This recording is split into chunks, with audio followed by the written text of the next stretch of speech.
Olá, tudo bem? Você vai fazer vestibular esse ano? Aqui, professor Marcos Mello, nós estamos aqui para falar justamente sobre isso, os temas mais quentes nas provas de vestibular, e hoje nós vamos falar do absolutismo.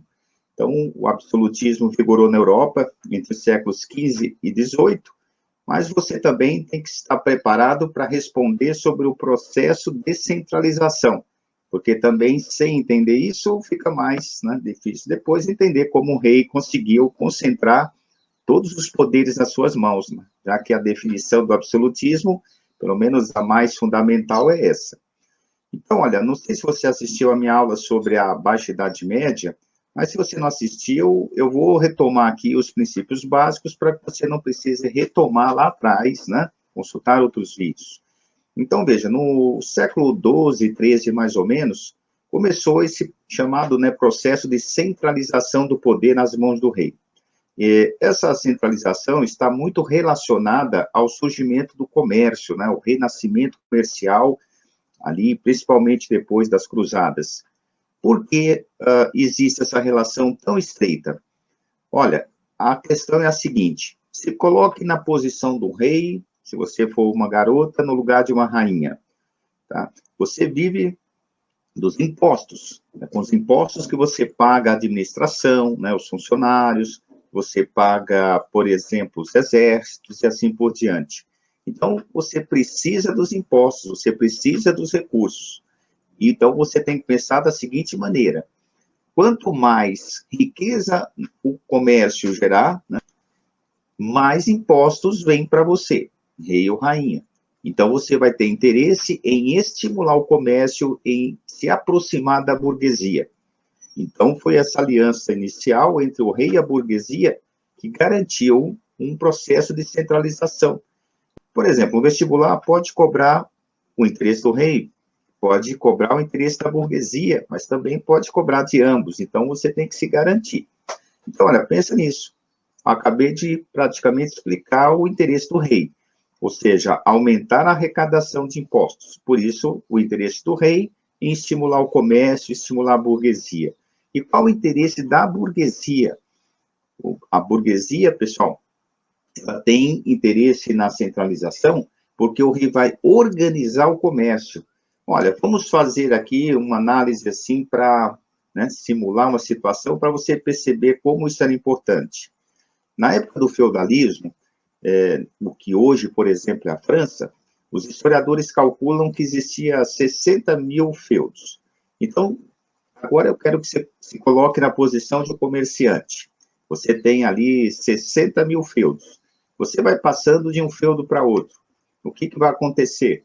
Eles vão cobrar pedágios para você passar na sua terra. Eles vão também, eventualmente, ter uma moeda diferente da outra. Então, isso tudo vai dificultar o comércio. Então, por isso, né, que era interessante para a burguesia que, por exemplo, vamos pegar o Reino da França, já que eu comecei com a França, vamos continuar com ela. Então, era interessante que isso se repetiu, né, em outros países, mas, como eu disse, vamos pegar o exemplo da França, depois a gente fala dos outros, né? Isso vai ser o exemplo que vai para qualquer outro. Os outros têm outras particularidades, mas nós já vamos ver caso a caso. Depois que eu encerrar essa visão mais geral, nós vamos ver cada caso. Portugal, Espanha, Inglaterra, cada um tem sua especificidade. Mas existem também aspectos comuns. Então, agora nós estamos pegando o mecanismo geral. Depois nós vamos ver as particularidades. Então, voltando à ideia da França, para facilitar para você. Era interessante, como eu estava, né, que tivesse uma moeda única, por exemplo, no reino. Então, se você, como estava dizendo, como comerciante, estiver no norte, no sul, no leste, no oeste da França, que, né, fosse uma moeda só. Isso facilitaria o comércio. Que, por exemplo, aqueles pedágios, até hoje o termo ainda é usado, né, nós chamamos pedágio para atravessar as estradas. Esse termo surgiu lá na Idade Média. Então, você, por exemplo, tinha que pagar os pedágios. Então, se tivesse, né, um reino único, esses pedágios, essas taxas dentro do país seriam eliminadas. Então, houve, né, isso que você tem que ficar claro, uma aliança entre o rei e a burguesia e saber, né, eventualmente explicar qual o interesse do rei, qual o interesse da burguesia. Vou deixar aí, como eu prometi, aqui está então o esquema, né? Você está vendo de um lado, do nosso lado direito no caso, a burguesia, alimentando então o Estado, no caso o rei, com os impostos. Por isso, então, o rei, no caso o Estado, tem todo o interesse em estimular a burguesia, eliminando barreiras alfandegárias, unificando a moeda e assim por diante. Como eu estava dizendo, pessoal, esse processo, né, cada país teve sua particularidade. Agora eu queria que você pensasse um outro aspecto que um examinador pode explorar. Será que o rei teve adversários, obstáculos nessa centralização do poder?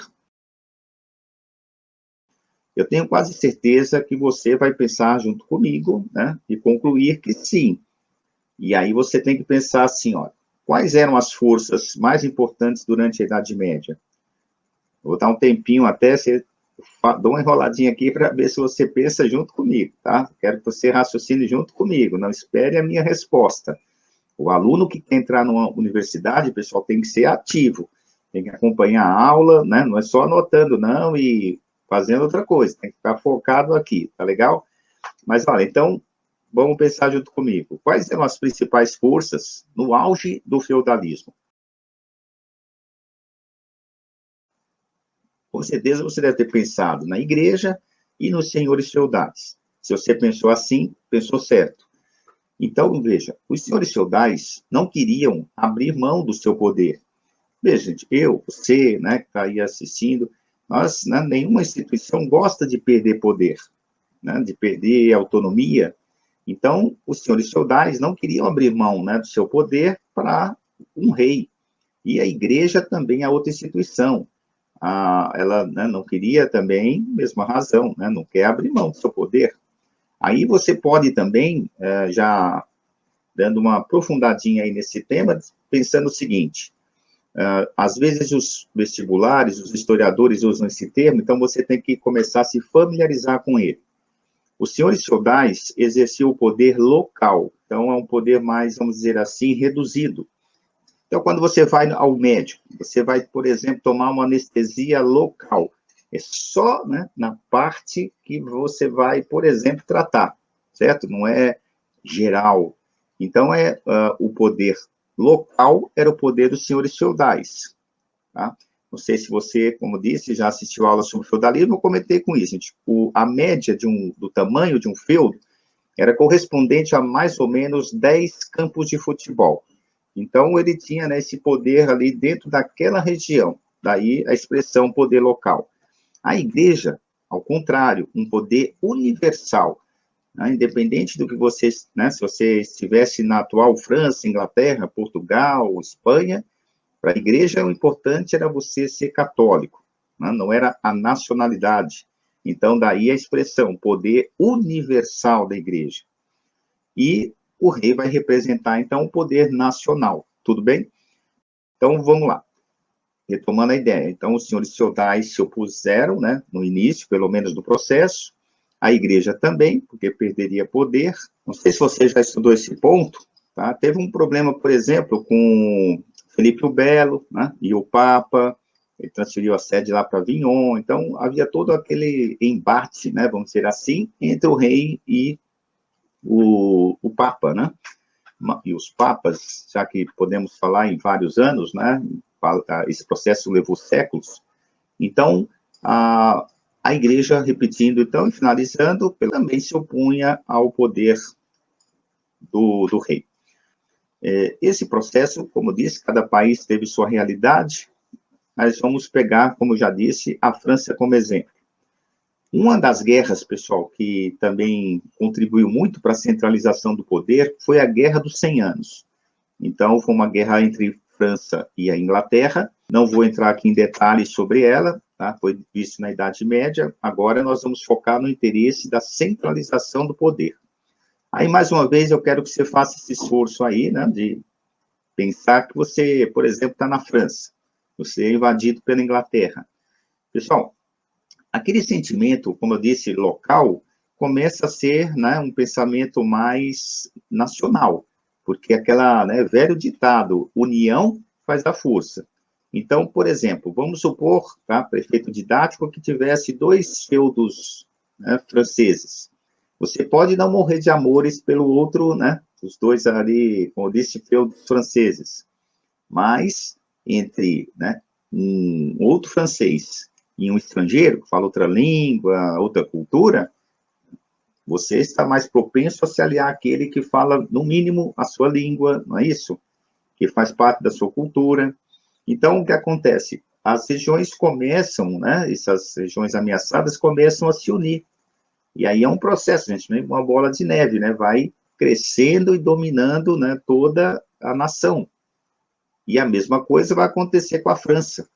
Então, resumindo, você tem aí duas, né, no mínimo, duas questões para pensar. Primeiro, uma prática, ou seja, tem que unir as forças, porque, repetindo, união faz a força. Então, isso vai ajudar a centralizar o poder, certo? Na mão de uma única pessoa, para que haja uma direção.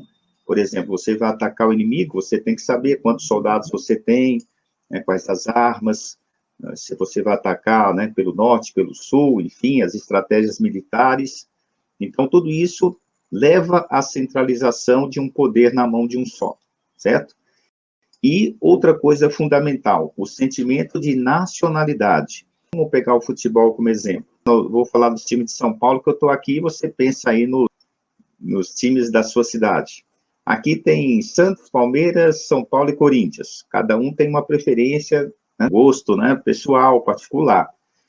Agora, quando tem uma Copa do Mundo, por exemplo, você esquece, né, se o jogador lá joga no São Paulo, joga no Corinthians, joga no Cruzeiro, joga no Flamengo, não é? Você torce para o Brasil, porque ele é brasileiro. Então, veja, os seus interesses particulares, né, são colocados temporariamente de lado para você pensar no todo, pensar na nação. Então, a guerra, né, no caso aí dos 100 anos, vai fortalecer o sentimento de nacionalidade, de pertencimento a uma nação, tanto na França quanto na Inglaterra. Quando que ela acabou? 1453. Inclusive, essa data coincide com a tomada de Constantinopla pelos turcos, ou seja, assinala o final da Idade Média e o começo da Moderna. Por isso que, como eu sempre falo para vocês, buscar portos seguros, não é isso? Então, essa passagem da Idade Média para a Moderna também assinala o final da Guerra dos 100 Anos. Veja, gente, por que também ela durou tanto tempo? Entre outras coisas, porque esse sentimento que eu acabei de assinalar, né, de pertencimento de uma nação, não se forja do dia para a noite. Por isso também foi um processo lento. Nem todos estavam dispostos, né, a se aliar. Um bom exemplo é o caso da Joana d'Arc. Você sabe que a Joana d'Arc é uma história mais ou menos conhecida, uma das defensoras, né, justamente dessa ideia, né, de nação francesa. Então, ela tinha sonhos, né, que Deus tinha a convocado para levar essa palavra de, né, apoio ao rei e assim por diante. E ela foi aprisionada, não sei se você sabe esse detalhe, numa região chamada Borgonha, que era francesa. Ela foi entregue aos ingleses. E aí foi julgada como bruxa e queimada na fogueira. Então, veja só, o que vai acontecer a partir dessa condenação da Joana d'Arc? Como se diz aí, né, no ditado popular, o tiro sai pela culatra. Por quê? Despertou ainda mais o sentimento de nacionalidade francesa. Por isso, a Joana d'Arc vai ser, né, venerada na França como uma heroína. Essa estátua, por exemplo, da Joana d'Arc, encontra-se na cidade de Paris. Ajudou a despertar esse sentimento de nacionalidade francesa. Bom, esse é o caso francês. Nós vamos voltar tanto à França quanto à Inglaterra para falar do auge do absolutismo desses países, tudo bem? Mas agora eu preciso dar uma paradinha para falar do caso da Península Ibérica. É um caso um pouquinho diferente.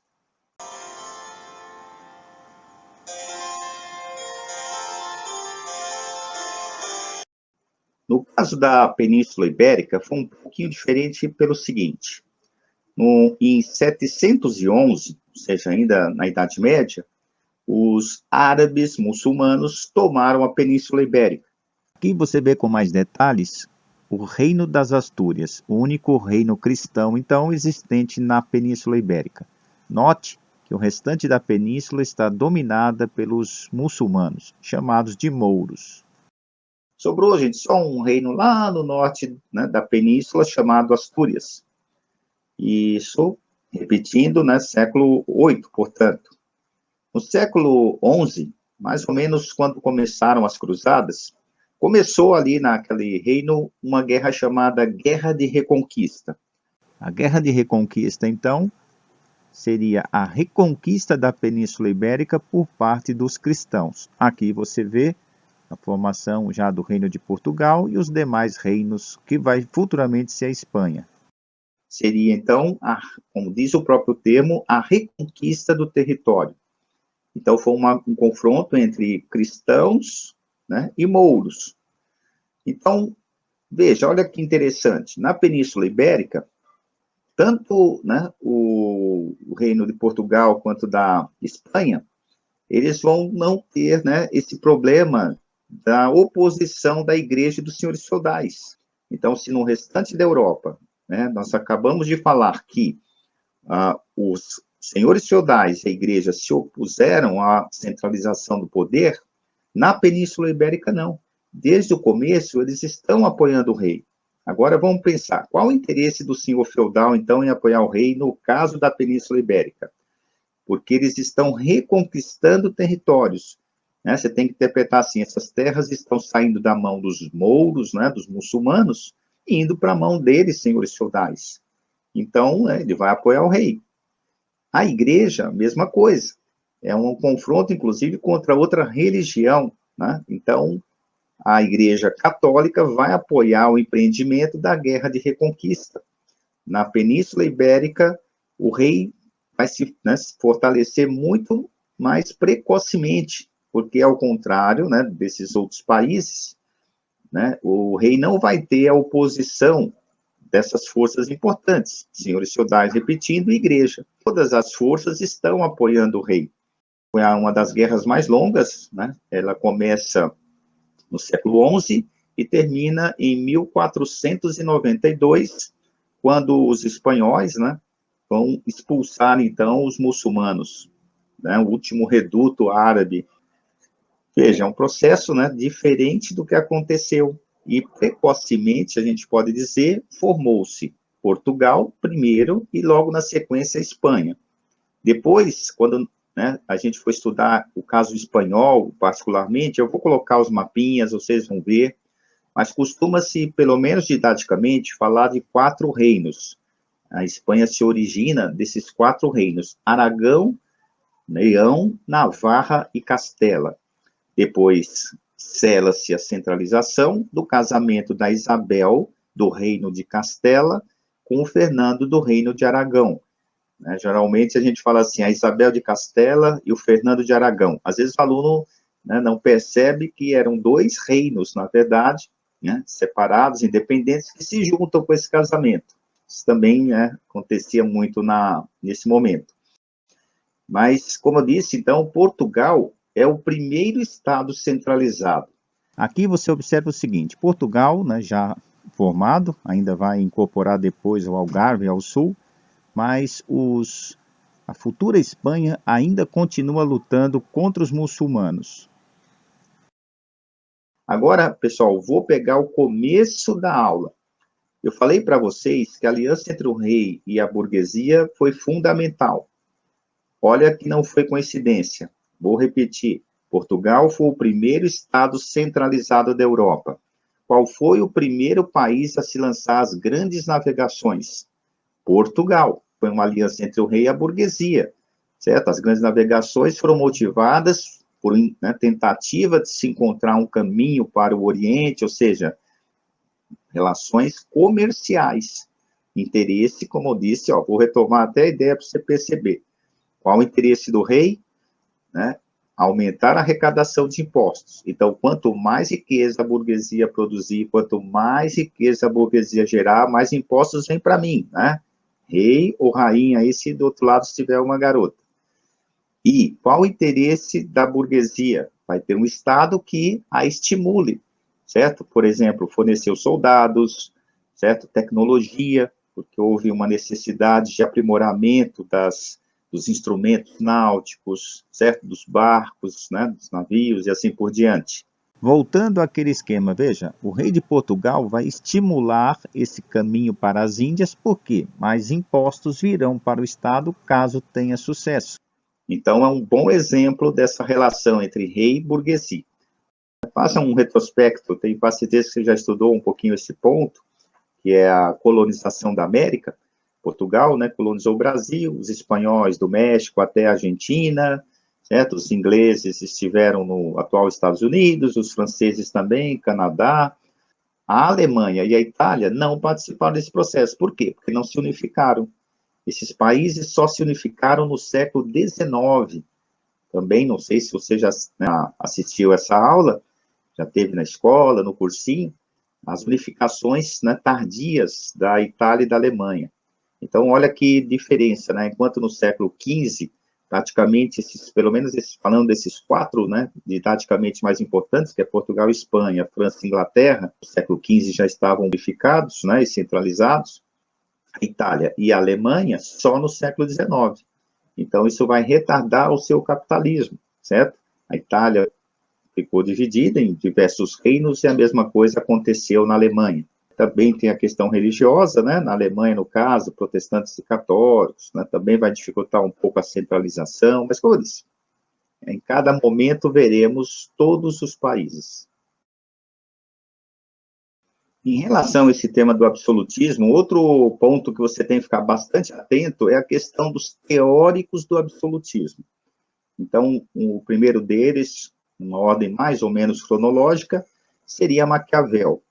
Na obra O Príncipe, Maquiavel defende a centralização do poder, um Estado forte. Você costuma estudá-lo na época do Renascimento. O Maquiavel tem um aforismo que é definido, é muito simplificador, gente, muito pobre, tá? Mas você didaticamente pode usar isso como referência, que é aquela frase, né? Os fins justificam os meios. E literalmente não diz isso, mas como eu disse, didaticamente, se você achar que vale a pena, use. Que é o seguinte, o Maquiavel está partindo, né, do pressuposto do racionalismo. Ele deixa de lado o aspecto religioso para focar na questão racional, a ideia né, da razão de Estado. Então, esse retorno do racionalismo foi também fundamental para alguns teóricos, né, justificar o absolutismo por esse prisma. Então, nós temos o Maquiavel, né, que defendia a centralização do poder, e olha que curioso, ele era, né, o que hoje nós chamamos de italiano, certo? Nasceu no que seria hoje a Itália, e a Itália não se unificou, né, mas ele é considerado aí um dos principais pensadores, né, dessa tese de que era fundamental centralizar o poder para ser um Estado forte, para competir com os outros e assim por diante. Fazendo um parênteses aqui, vai começar, né, uma disputa colonial. Então, vamos supor, só para efeito didático, você tem, por exemplo, um país como Portugal, ou que seja a Espanha, e vamos pegar o caso italiano, uma cidade, por exemplo, muito rica, que foi Veneza ou Florença. Imagina um confronto entre um país e uma cidade, não é? Então, seria facilmente derrotada, porque, né, não são só tratados, não existe só diplomacia, né, talvez até o contrário, né, pesava nessa época muito mais a força dos exércitos do que a diplomacia. Então, por isso que a centralização era fundamental também por esse aspecto. A igreja também sofreu com a reforma protestante e ela também vai se aproximar do rei. Por isso que eu falei no começo. O auge do absolutismo é a partir do século XV, porque aí já, né, tem aí o processo, como eu disse, no século XVI, né, no início, da reforma protestante. Então, a igreja católica, ela se aproxima do rei.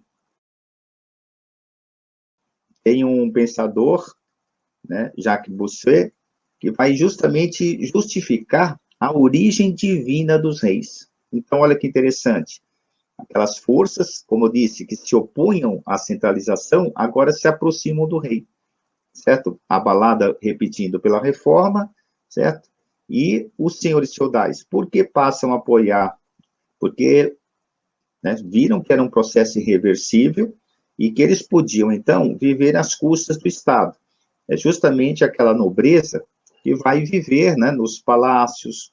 Então, porque o rei sabia que precisava dessas forças para contrapor a burguesia.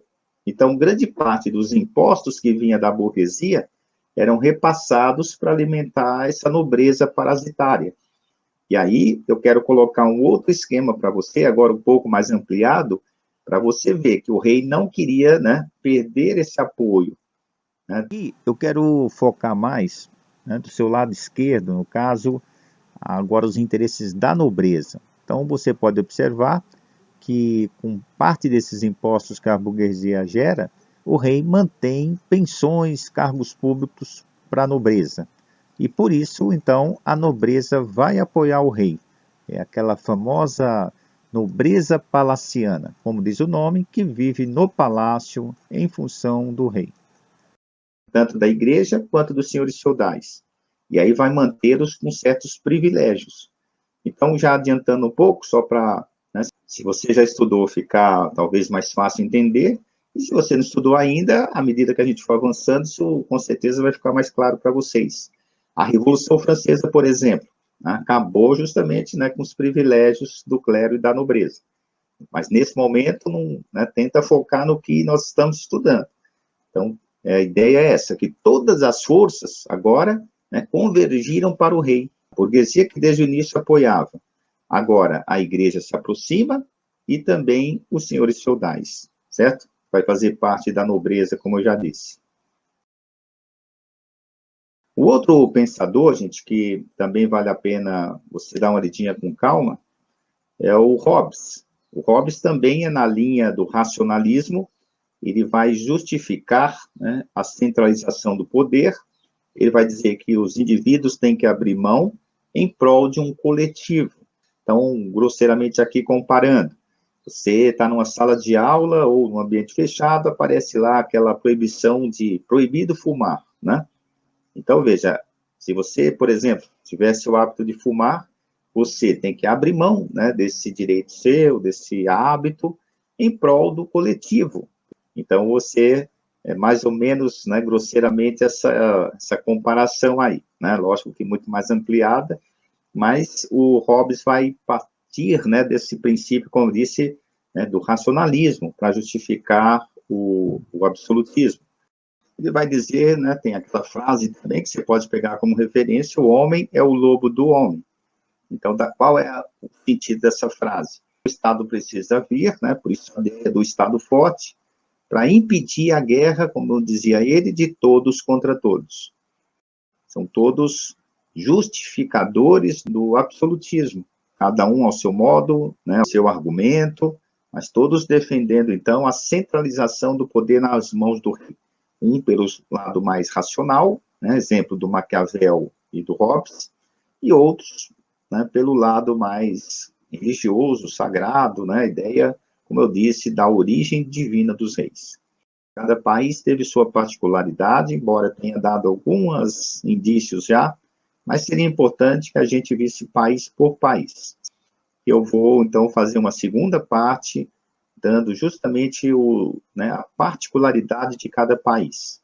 Então, você já sabe qual é o caminho. Se você está gostando, você dá o like, compartilha com os amigos. Você pode me encontrar no Facebook, no YouTube, no Instagram, aí onde você conseguir estudar aí com maior facilidade.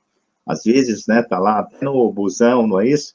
Aí você tá lá, vê lá no celular, acompanha nossas aulas, eu tenho certeza que vai te ajudar. Já faz tempo que eu ministro aulas em cursinhos, e a gente vai, com o tempo, adquirindo, né, para onde vai, né, para onde o examinador costuma ir, qual é o questionamento mais comum, certo? E quais as armadilhas que eles podem eventualmente nos preparar, para a gente poder, como eu disse, entrar naquela universidade que a gente sonha. Então é isso, pessoal, eu te aguardo aí nas próximas aulas, e obrigado aí pela audiência. Se você chegou até aqui, é porque você está curtindo, legal? Então, um forte abraço para todos e sucesso aí nas provas.